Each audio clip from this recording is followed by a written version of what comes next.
بھٹنڈا مغربی بھارت کا بہت بڑا جنکشن ہے۔ گاڑی بھٹنڈا پہنچی تو ہم اسٹیشن سے ایک ایک کر کے باہر آ گئے۔ اب ہم سرحد سے خاصی دور آ چکے تھے۔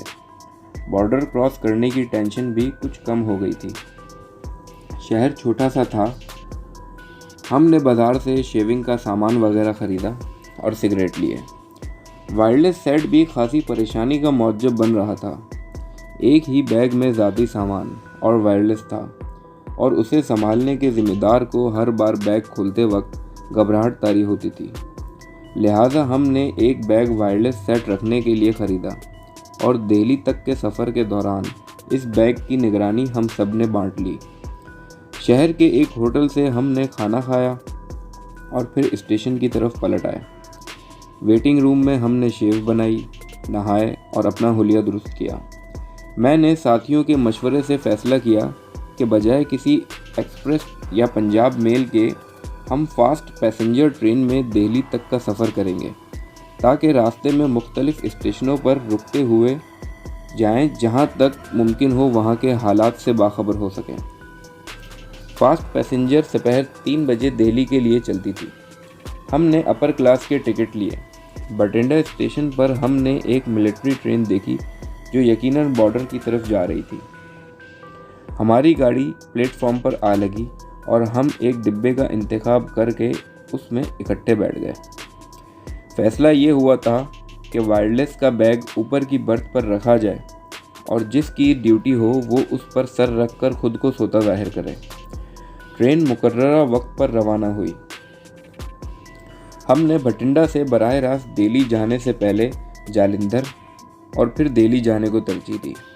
اس طرح ہمارے سفر کے دوران 3 بڑی بھارتی چھاؤنیاں تھیں: جالندھر، لدھیانہ اور امبالہ۔ ان چھاؤنیوں کے اسٹیشنوں پر کافی چہل پہل تھی۔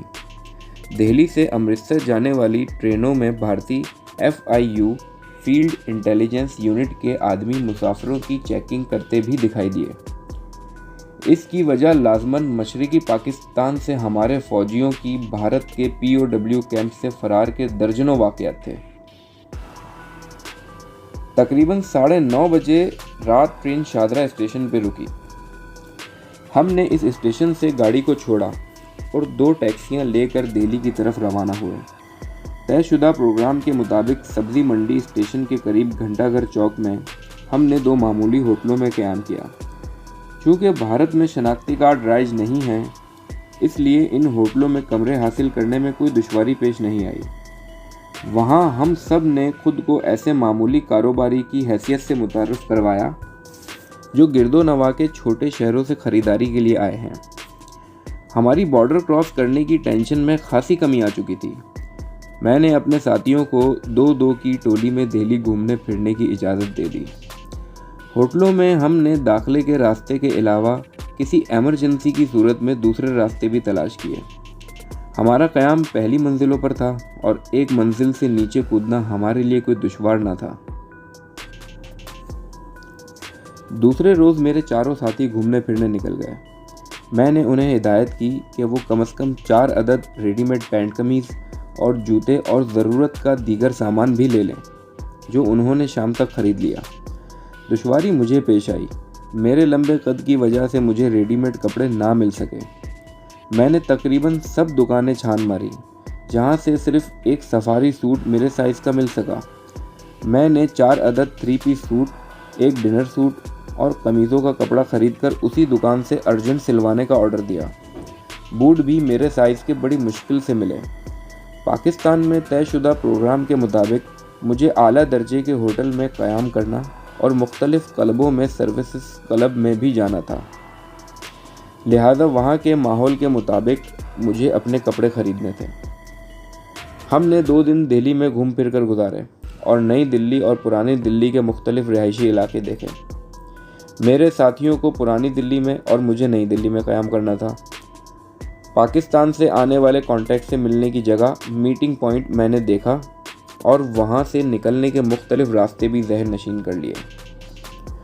2 روز بعد میں نے ساتھیوں کو مختلف اوقات میں کارونشن ہوٹل میں چیک ان ہونے کا کہا اور خود لودھی ہوٹل کا رخ کر لیا۔ یہ 4 اسٹار ہوٹل پاکستان سے ہی میرے قیام کے لیے منتخب کیا گیا تھا۔ نئی دہلی میں اس ہوٹل کے قریب ہی 5 اسٹار اشوکا اور اکبر ہوٹل تھے، اور بھارتی بری، بحری اور ہوائی افواج کے ہیڈ کوارٹرز بھی اسی علاقے میں تھے۔ ہم سب مختلف اوقات میں پاکستانی سفارت خانے کے سامنے سے بھی گزرے۔ پاکستانی سفارت خانہ اسلامی طرز تعمیر کا بہت اچھا نمونہ تھا، لیکن ان دنوں بالکل اجڑا ہوا تھا۔ لوگوں نے پتھر مار مار کے بیشتر شیشے وغیرہ توڑ دیے تھے۔ سفارت خانہ بند تھا اور پولیس کا ایک سپاہی رسمی سا پہرا دے رہا تھا۔ اب ہمیں انتظار تھا اپنے کانٹیکٹ کا، جس نے ہماری روانگی کے 10ویں دن مجھے ملنا تھا، اور ڈاک دینی تھی جس میں ہمیں مزید ہدایت ملنی تھی۔ اس دوران ہم نے اپنا ہوم ورک مکمل کرنا تھا۔ میں نے اپنی اکثر شامیں اشوکا اور اکبر ہوٹل میں گزارنی شروع کر دی۔ وہاں شام گہری ہوتے ہی ملکی اور غیر ملکی لوگ آنے لگتے ہیں۔ گرمی کی وجہ سے ان مکمل ایئر کنڈیشنڈ ہوٹلوں میں گہما گہمی بڑھ جاتی تھی، اور میں نے انہی میں سے اپنے مطلب کے لوگ تلاش کرنے تھے۔ ان اونچی سوسائٹی کے ہوٹلوں میں کسی سے جان بوجھ کر ٹکرا جانے اور آئی ایم سوری کہنے کے تعارف حاصل کرنا ان اونچی سوسائٹی کے ہوٹلوں میں کسی سے جان بوجھ کر ٹکرا جانے اور آئی ایم سوری کہہ کے تعارف حاصل کرنا، اور پھر ان کی دعوت پر انہی کی ٹیبل پر بیٹھ جانا معمولی بات تھی۔ ایک آدھ گھنٹے میں ہی بالکل اجنبی لوگ خاصے فری ہو جاتے تھے۔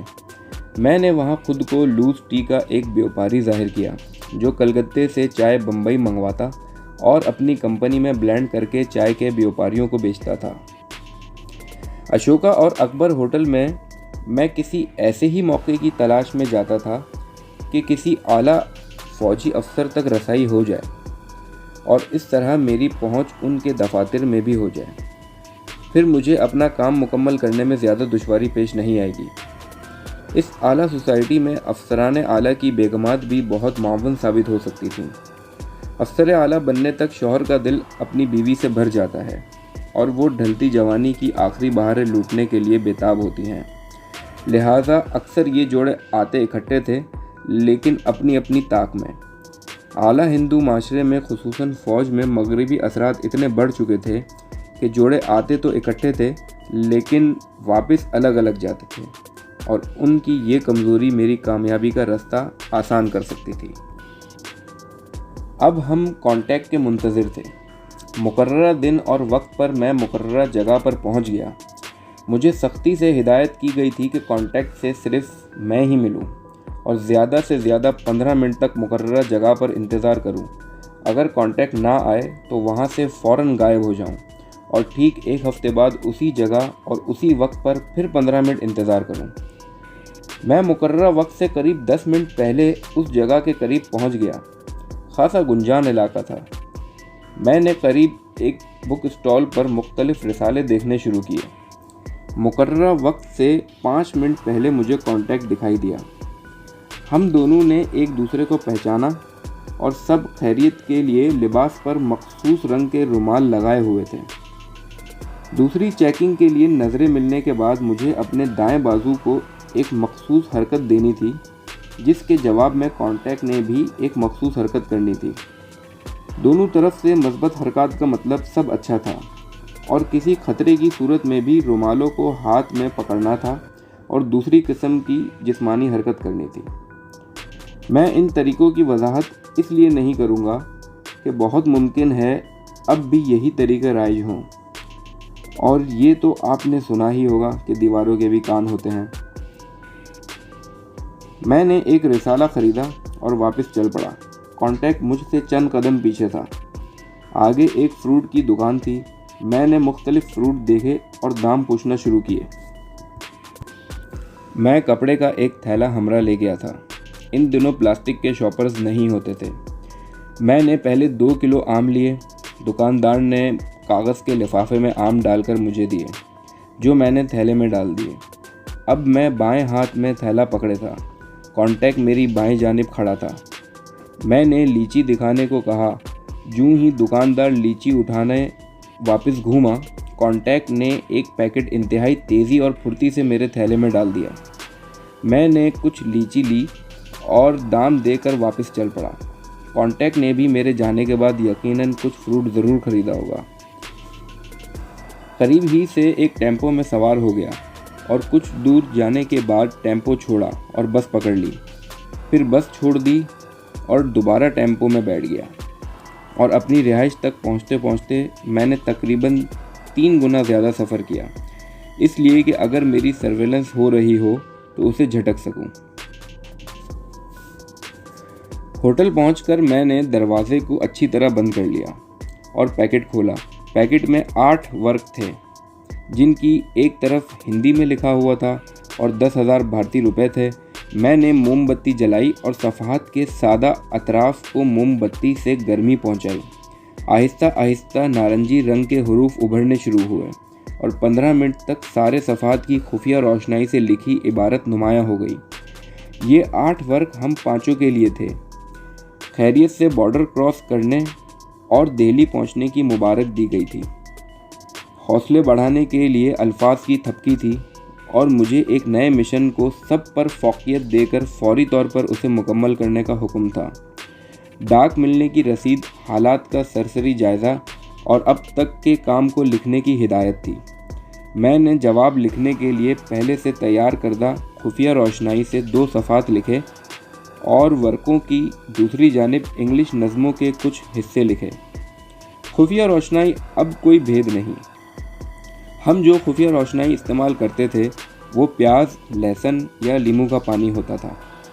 اس سے کاغذ پر لکھا جائے تو سوکھنے کے بعد کاغذ پر کوئی نشان نہیں رہتا، اور جب اسی کاغذ کو گرمی پہنچائی جائے تو لکھے ہوئے الفاظ نمایاں ہو جاتے ہیں۔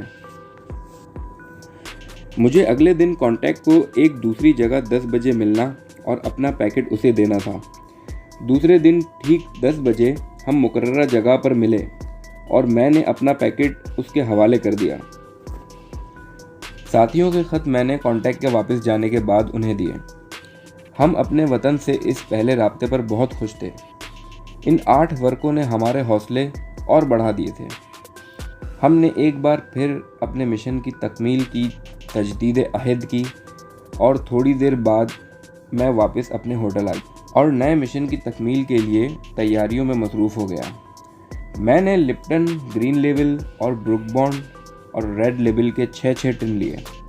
رات کو ان کی بلینڈنگ کی اور انہیں اندازاً 200 گرام کے پیکٹوں میں باندھ کر سولوشن ٹیپ سے بند کر دیا۔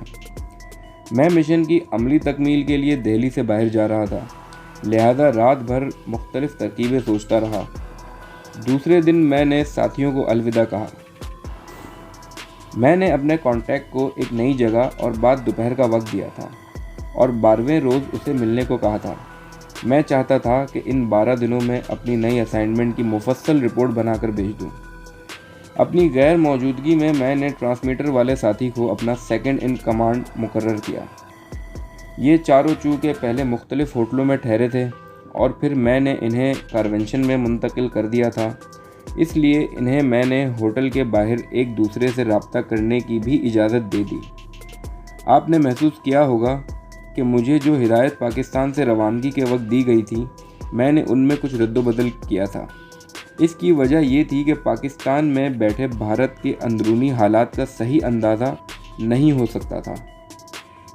یہ تبدیلیاں محض رہائشی بارڈر کے گائیڈز کو واپس بھیجنے اور دہلی پہنچنے کے لیے طے شدہ راستے کے بجائے مختلف راستہ اختیار کرنے تک تھیں، کیونکہ بارڈر کراس کرنے کے بعد مشن کی کامیابی اور ساتھیوں کا تحفظ میری ذمہ داری تھی۔